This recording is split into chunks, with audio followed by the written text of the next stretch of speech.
What's up, guys?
If you're thinking about putting air suspension on your ride, let me tell you about the good, the bad, and the ugly.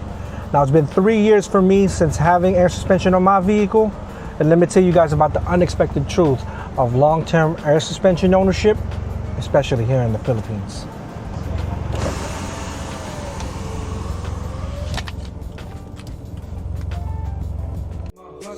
Money don't sleep and I gotta get paid. Trying to lift myself up, but the devil keeps talking down on me. At the end of the day though, you do you, but I gotta do me. Driving aimlessly, ride deep thoughts, just ride with me. Cruising over my KTM, don't say a word, just ride with me. Driving aimlessly, let's ride deep thoughts. Okay, so first things first, why air suspension?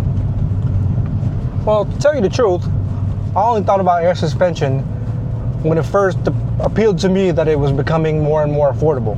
Because before I knew about it, for a few years, but at the time that I was actually got into it or started getting interested in it, the prices were still a little bit too high, so it was a little bit out of my price range. I figured I could always save up for it, and eventually that's what I did.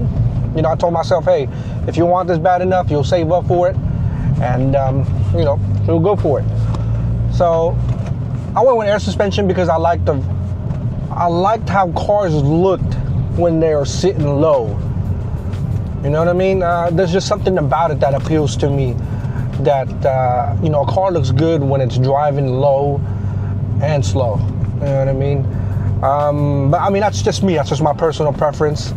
Everybody has their own little thing. Some people like to go fast. Me, I don't really like to go fast anymore. I did that back in my golden days, so now I'm just kind of chill, driving low and slow, keep it chill. But anyways, I figured that was the best option for me, because if I wanted to drive low, I could always go with coilovers. But for the price of the coilovers here in the Philippines, it's about the same as I would with a basic package for an air suspension, so I went ahead with a ladder. Now, of course, I did my own research, as I suggest you do as well, before getting into this.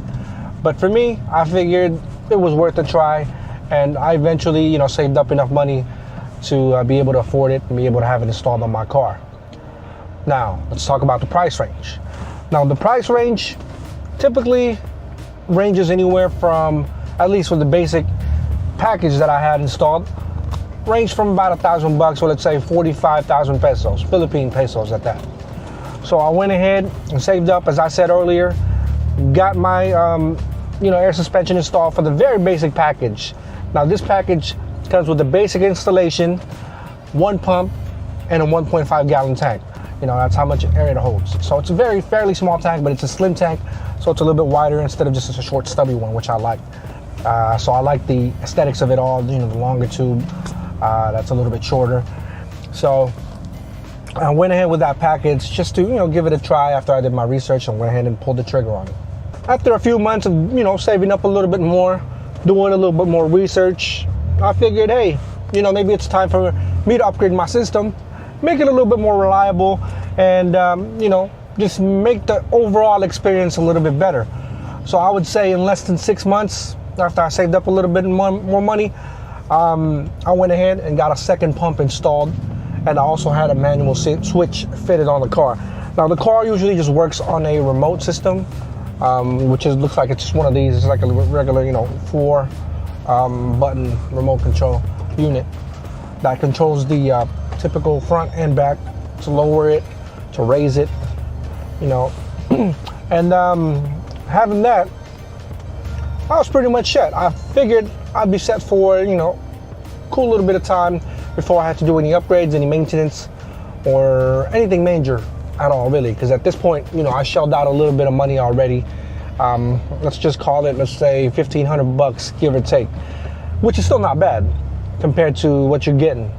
I've got dual pumps now, an upgraded manual switch, which is a lot more convenient for me just in case my remote runs out of battery, which is why I have that installed. And yeah, so far, so good. Okay, now let's talk about some of the bad things or the cons of first year of owning air suspension. Now, as I mentioned earlier, within the first 6 months, I went ahead and upgraded to a second pump. Now that was a little bit of an expense. I would say a few $100 or around 15,000 pesos. So, you do have to shell out a little bit of money. But for me, I decided early on after I got the system that I would save up for another pump just to have a little bit of peace of mind. And, you can't put a price on that, honestly. So I went ahead and pulled the trigger on the second pump. Also had the manual switch installed. Overall, I spent about another $500. So, or let's say $1,500 total at this point, which is, still considerably affordable than when I first imagined owning air suspension, or when I first heard about it quite some years ago, right? At that time, like I said, it was very, I wouldn't say not attainable, but it was very hard for me to just justify the purchase of dropping that kind of money on a car. So, it took me a couple of years to save up for it and have a little bit of extra, so I don't go broke right then and there. I had a few things break down on me as well, nothing major. I had a pressure switch that went bad, I would say 8 to 10 months after having the system installed. Not sure why. It was probably a factory defect, but luckily I had a homeboy who was nearby that helped me out to install and replace that. So it wasn't too much of a bill, I guess you could say. I have to go to the shop to get that replaced. Just have to get the part for it. And luckily I work with a good shop. Shout out to Concept Air Suspension and Fabrication. They hooked me up with the pressure switch since it was still under warranty. And they gave me actually a brand new pump as well. And what it was the pressure pump, or I'm sorry, the pressure switch, I should say, was causing an issue with the pump, as you can hear in the background, going off by itself or unnecessarily. So it had its own mind, would just go off on random times. And I didn't want to cause or have an issue with it. In the long run, that would cause it to get burnt out. You know what I mean? So I went ahead and got that fixed ASAP, and didn't cost me too much. Didn't break the bank. Like I said, it's always good to have a budget for that, just so you don't, when something goes wrong, you always have something or some sort of backup for your peace of mind as well. But yeah, I think that was pretty much it for the first year. Think about the worst things or the ugly things that happened in the first year, and I'll get back to y'all. Now let's talk about the ugly. I wouldn't say it's ugly, but it's I would say one of the worst things that happened in the first year of ownership. I had to replace a few suspension components, such as my stab link and I believe the top hats, or what they call the shock mounts, I believe, because I haven't had them replaced yet in a while. And of course, having air suspension would put a lot of tension, or would put a lot of wear on your suspension components, and I would say their longevity or durability in general is not going to be as good as if it was stock. You know what I mean? You're putting it through a lot of stress, I guess. Having the suspension components, putting in a little bit more work, so to speak, than usual. So I had to get those replaced. Cost me about a couple $100 to get everything sorted out. And of course, when I first had my air suspension done, my fitment was ass. You know what I mean? I just had, I wanted to play it safe, be conservative, and I had my, I guess pretty much my fender sitting on top of my tire. You know what I mean? Which was nothing like what it is now. So, you know, I had to get that dialed in. And another thing I would say was, it took a little while to get used to the noise. Because initially when I had it done, it was just laying in the trunk. So my layout was just fairly basic. I just had it in the trunk.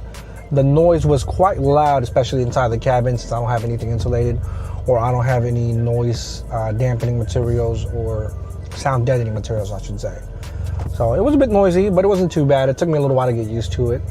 But I think the trade-off with all the pros, and as long as you're ready, have a separate budget for everything, as soon as, you know, something goes wrong, because it's not a matter of something going wrong, it's a matter of when it's going to go wrong. So it's always good to be prepared for that and just have that backup, you know, to, you know, because shit happens. So it's always good to just have a backup in general, backup plan. And that should be off to a great start for my first year. I had very little complaints, you know, stuff that happened. I kind of did expect, or at least I was prepared for it. So I wasn't really hit upside the head with it when something went wrong, when something broke, you know what I mean? So I was able to manage it. I was able to get everything sorted out. So it didn't deter me from continuing with owning air suspension in the long term or for the next few years, as we're about to dive into. So stick with me. We're gonna go ahead for year 2.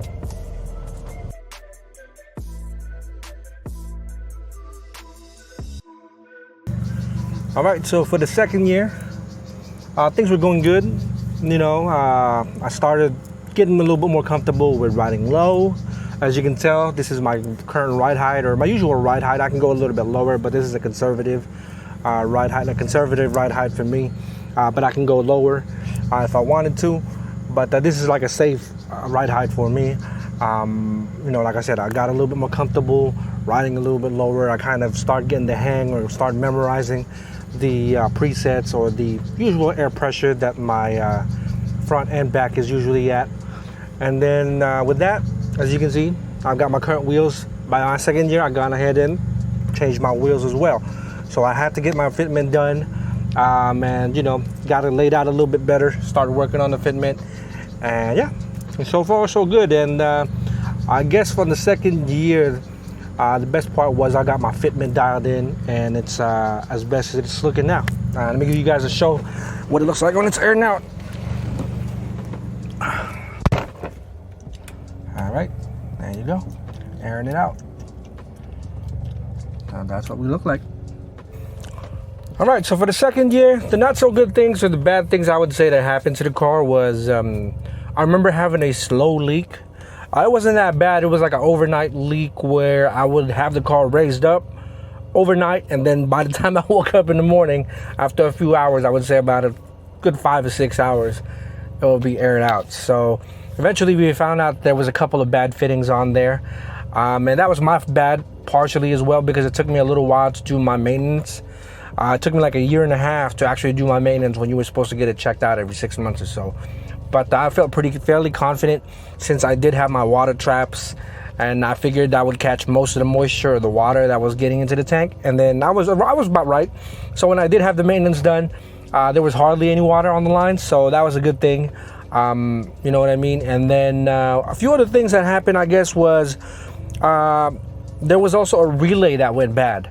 So you know, stuff like that happens. Luckily, during that time where it started acting up on me, what happened was my remote wasn't functioning properly. So it would kind of stutter when I would press it. It wouldn't, you know, like air out all the way down. It would just kind of stutter. But it wasn't really a big issue.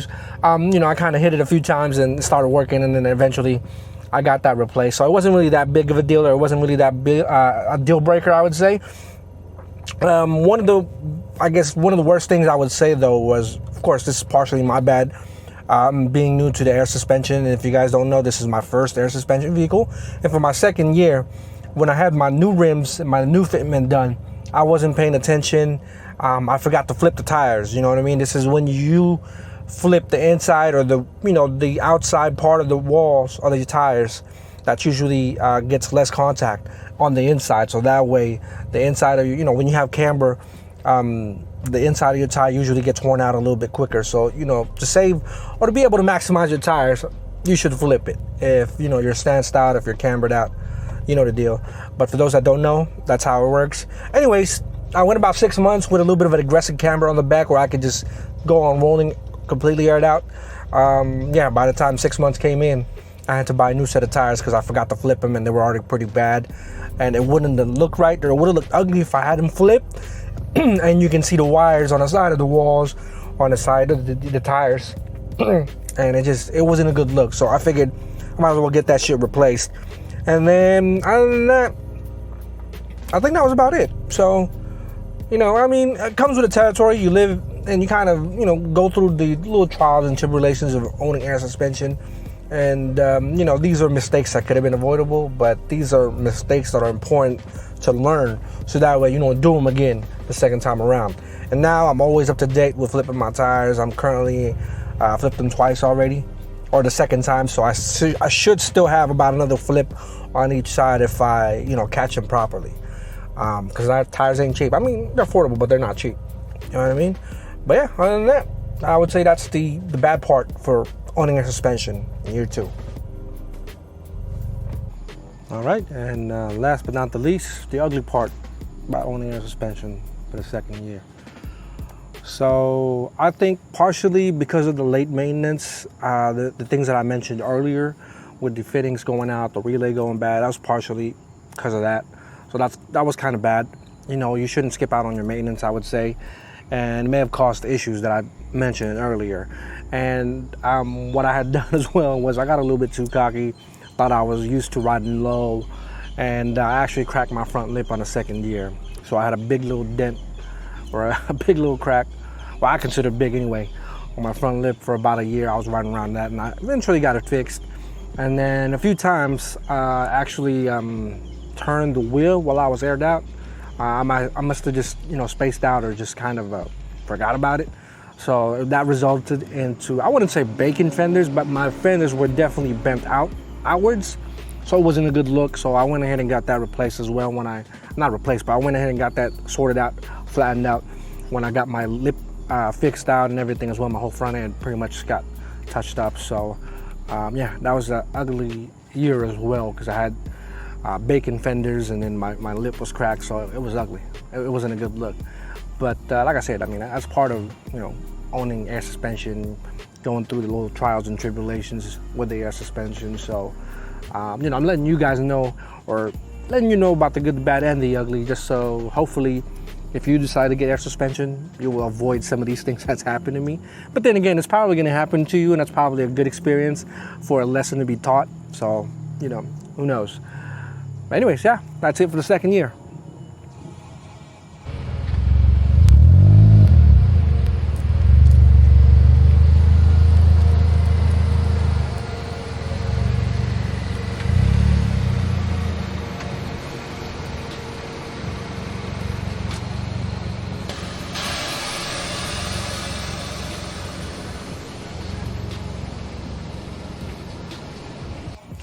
All right, now for the third year, or the current year we're on. So the good thing is, it hasn't gotten old to me yet. It still looks good. We're still breaking necks, and it's been reliable for the most part. The other things that I mentioned earlier were just kind of minor, and it wasn't really enough to deter me from, continuing with air suspension. So that's definitely a good thing. I'm still enjoying the current look.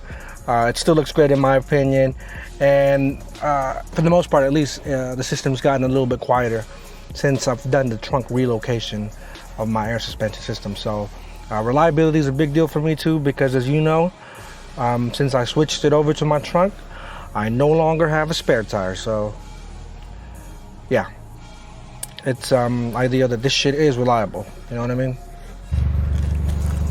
All right, so let's talk about the bad. For the third year of owning air suspension. Now, just so you know, it's been 3 years already, and I've had 2 pumps go out within months of each other. So my last maintenance, I had them done, replace some parts on it, just to try to prolong it a little bit longer. But it looks like that didn't work out too good, and within a few months after getting specific parts replaced, they finally gave out. Initially, which is the first one, and then the second one was struggling to keep up, or just struggling to pump all the air, and it eventually gave out too. And that was a little bit of an unexpected expenses for me, because it was a pretty big bill to get a new pump installed and hooked up to replace both of the pumps and to compensate for my dual pump setup. So I've gone ahead and got a bigger one with 2 hoses that'll kind of act as like 2 pumps. But that was about 400 or 25,000 pesos, so about 400, 500 bucks, give or take. So it was a little bit of unexpected expenses. And I've also gotten all the relays, all the fittings, the water traps replaced, just to pretty much refresh the system. So it was a little bit costly, like I said. But other than that, that was to be expected. I mean, it's been 3 years already, so, you know, stuff was meant to kind of give out. I mean, stuff was kind of rusting out, probably from the condensation of the moisture. The water traps, I mean, 3 years is a pretty long time, so I think 2 years is a fairly long time for those pumps as well. So, you know, I got my money's worth out of them, so it wasn't too bad.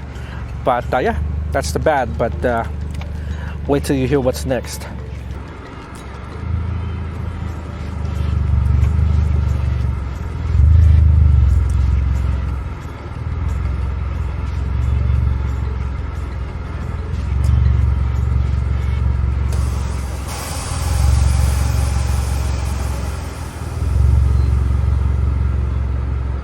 All right, and last but not the least, let's talk about the ugly part of owning air suspension for 3 years. Now, as I mentioned earlier, your suspension components is going to take a beating.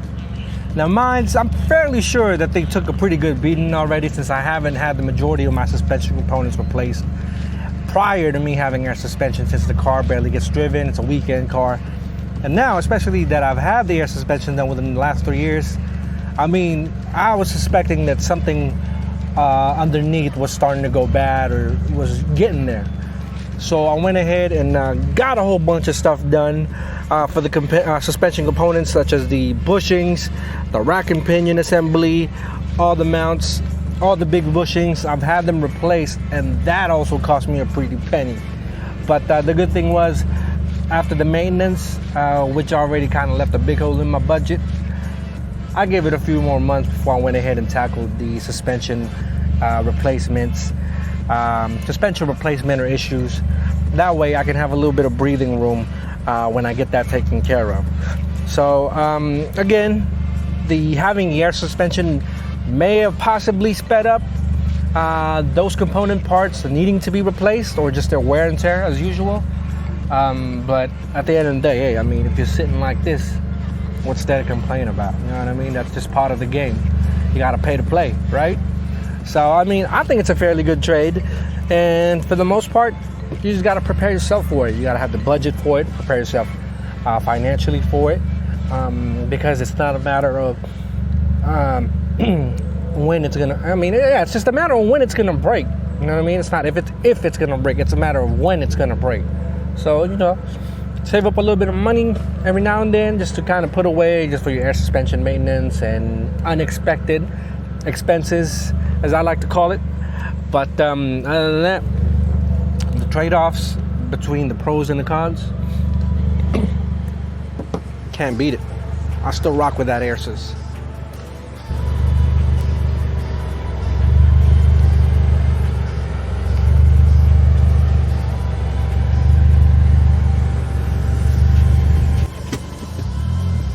So, how do I feel about 3 years of owning air suspension? Honestly, I'm still happy about it. It hasn't gotten old for me yet, since the car is a weekend car, so I rarely use it. So every time I get in it, one thing that I love about this thing is that it never fails. It never fails to make me feel like $1 million. I mean, I know it's a subcompact car, but at the end of the day, it's ASMR for me. You know what I mean? So if it makes you happy, just do it. You know what I mean? Just do your homework, do your research. And nowadays, I mean, it really is almost practical to have air suspension due to the shitty roads that we got here in the Philippines. You know, it makes your car a little bit more versatile, a little bit more flexible, and just overall safe for the drive, I think. So, I mean, like I said, I mean, it's not really that big of a deal. You know what I mean? People can go for coilovers, but for me, I think air suspension is still the GOAT. You know what I mean? And now with its affordability, shit, you can't really beat it. You know what I mean? So you won't really realize if you've enjoyed it or if it's for you until you've actually tried driving a bad car. You know what I mean? So until you do that, you know, you be the judge for yourself. So, you know, you do you, I'ma do me. And for me, this is still a W, a big fat W. You know what I mean? So, at the end of the day, it's a big purchase, so, you know, I always tell folks, do your homework, do your research. Make sure you know what you're getting yourself into, because it is a lot of money. So, once you get that sorted out, I hope you guys make the right decision. And I always tell you folks, man, treat yourself. Don't cheat yourself. It's your boy Jag, I'm out.